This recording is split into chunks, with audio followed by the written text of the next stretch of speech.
What's up, everybody? It's been forever. I have been MIA because she became an MOM. Okay, that was corny. But anyway, in 2019, I became a mom. Life tried to take me out, but it didn't win. So in 2020, I'm coming back for everything that is mine. Okay, and my name stamped on it. It's mine. Okay, so anyway, I wanted to come with a video because I've been getting a lot of questions, DMs on Instagram, Messenger, Facebook, and LinkedIn. How did you get into HR? How do I get into HR? What suggestions do you have for me wanting to transition into HR? So I wanted to make a video, a really short video, just telling you how you could do that and what my answer is and what my suggestions are as far as getting into the field of HR. I love human resources.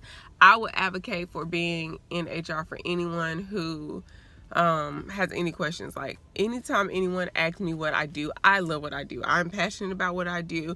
What I do is not just about policies or business law. It's about helping people and educating people on how they can be a great employee. And to me, that's everything, because people don't just come to work just for the employer.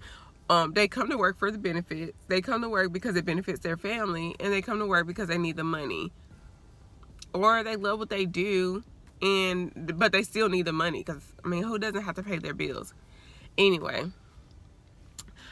as far as my suggestions on how to get into HR, find what you do now in your career and how it relates to HR, and use that experience and transition your resume to show that you're able to administer or manage that process as it relates to human resources. So let's say you work for a banking institute. You want to say, like, you can do finance and payroll, and you're really great with accounts payable. Human resources, there's payroll specialists that do that day to day. That's an important aspect. You can transition into like being a payroll specialist because you worked in finance and you understand the importance of numbers, and you can do loans, and you know how to do accounts payable, accounts receivable. Those are all important in HR. Or let's say you've been a manager for a company and you've had to do hiring and terminations and 90-day employee reviews. Use that experience. Put that on your resume as you've managed it. If you've done it for 3 or 4 years, you clearly know what you're doing. You have what it takes to be a recruiter and manage and recruit and train and hire and do orientations for new employees. Or let's say you're okay with terminating employees. Like, you have what it takes to do that. So for people who has a degree in HR, you're fresh out of college, my advice is be okay with taking a pay cut and not living the life that you think you should live after college. And I say that to say, I started off at a bank. I was making $17 an hour. My first HR job, to get my foot in the door with HR, it was a true sacrifice. I had absolutely no benefits, so I came from making state benefits to making absolutely no benefits at all. Making $11 an hour. That is a $6 an hour jump, decrease, okay, with the same bills. It was hard. I budgeted my life away. I had to have help from my family. I was living in my own apartment at the time. Thank God I had no car payment at that time. So I took a huge jump. Needless to say, it was the most important sacrifice I made for myself and my career. I went from $11 an hour to being a recruiter for all this time, gaining all this experience. It was a startup staffing agency. So therefore, I was teaching myself a lot of the work and using what I learned in my undergraduate studies to implement into this job. And I was dedicated to my company. Regardless of what I was making, I needed the experience. I knew what I wanted for my career. And I was okay with taking that pay cut. And I was okay with the long hours. And I was okay with,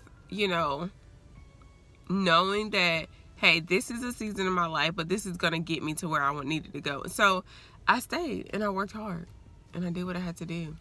And I also went to SHRM meetings. So let me just be real with you. A suggestion that I want to make is if you want to get into HR, the biggest thing is, one, connect with human resources professionals around you.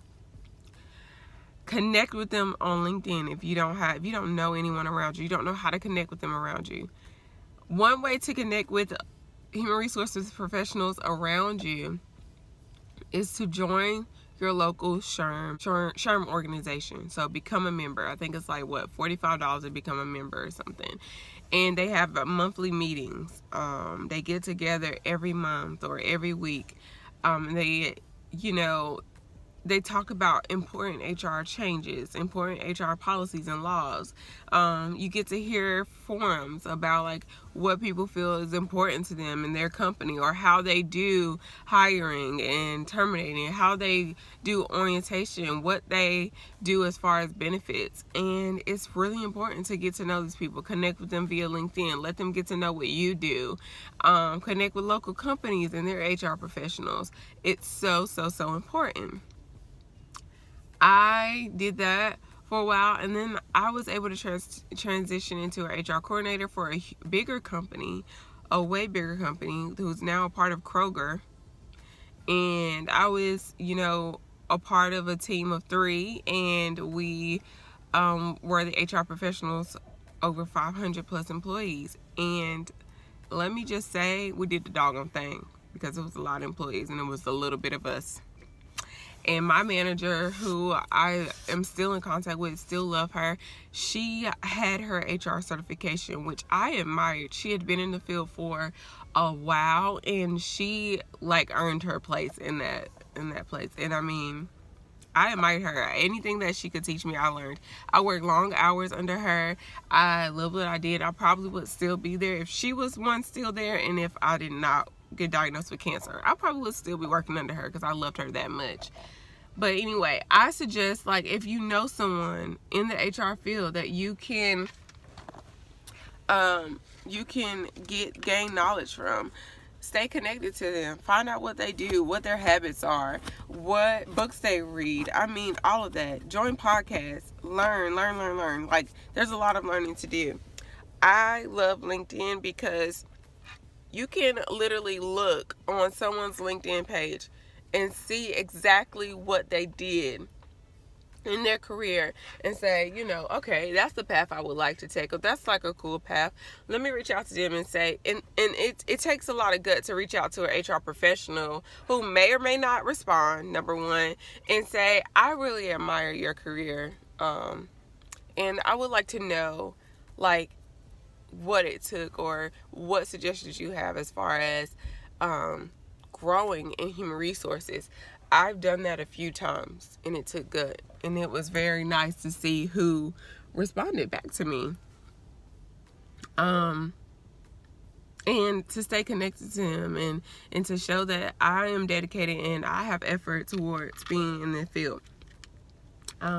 So I will say, don't get discouraged if you do not have a degree in human resources. You necessarily don't need a degree. I know plenty of people who've been in human resources for years and don't have a degree in HR, but use what you have now and transform it into HR, and be okay with taking a step back if you have to get into the field. I know plenty of recruiters who make more money than I did at that time, but that was my startup point. That was my experience and my career path that I had to take for me. So you don't have to exactly take the same one, but yeah. So that's my suggestion, and that's my experience, and I hope that you got something out of this video. I definitely want to do more videos about this. So if you have any questions regarding HR, job readiness, resumes, just let me know. I do resumes. I revamp resumes and cover letters. I do LinkedIn pages and profiles for people all the time. And now I'm getting into the business part of it, of helping in businesses to start up, and because I have my own business, and make sure to implement the right things and do it in the right way, with the laws in mind, with the good policies in mind, and great guidelines. So if you have any questions, reach out to me. I'll put my email address in the description box. And if you have any questions, leave your questions in the comments.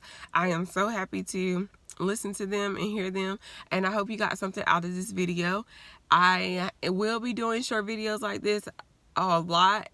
I plan to anyway. I am a mom, so show me grace. And I hope you enjoyed this video, and see you next time.